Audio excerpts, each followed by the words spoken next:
ভারত ও বাংলাদেশের সীমান্ত পরিস্থিতি, অনুপ্রবেশ, সীমান্ত অপরাধ দমন এবং দ্বিপক্ষীয় সহযোগিতা জোরদারের লক্ষ্যে আগামী সপ্তাহে উচ্চ পর্যায়ের বৈঠকে বসছে বর্ডার গার্ড বাংলাদেশ বিজিবি এবং ভারতের সীমান্তরক্ষী বাহিনী বিএসএফ। ভারতের রাজধানী নয়াদিল্লিতে ৮ থেকে ১১ জুন পর্যন্ত অনুষ্ঠিত হবে এই বৈঠক।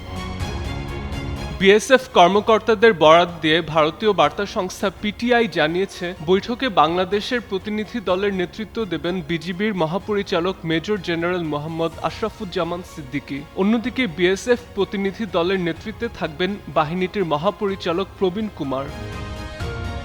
বাংলাদেশে বিএনপি সরকার গঠনের পর দুই দেশের সীমান্তরক্ষী বাহিনীর মধ্যে এটিই প্রথম উচ্চ পর্যায়ের বৈঠক। বৈঠকে সীমান্তে কাঁটাতার নির্মাণ, অনুপ্রবেশ প্রতিরোধ, সীমান্ত অপরাধ দমন এবং পশ্চিমবঙ্গ সহ ভারতের বিভিন্ন রাজ্যে অবস্থানরত কথিত নথিবিহীন বাংলাদেশিদের প্রত্যাবাসন ইস্যু গুরুত্ব পেতে পারে। এছাড়া সীমান্তে বিএসএফ সদস্যদের উপর হামলার অভিযোগ এবং দুই বাহিনীর মধ্যে সমন্বয় বৃদ্ধির বিষয়েও আলোচনা হওয়ার সম্ভাবনা রয়েছে।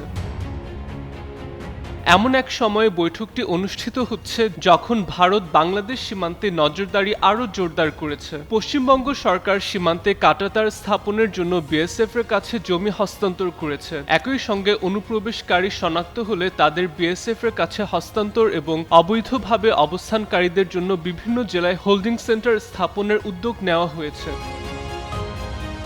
ভারত বাংলাদেশ আন্তর্জাতিক সীমান্তের মোট দৈর্ঘ্য প্রায় ৪,০৯৬ কিলোমিটার।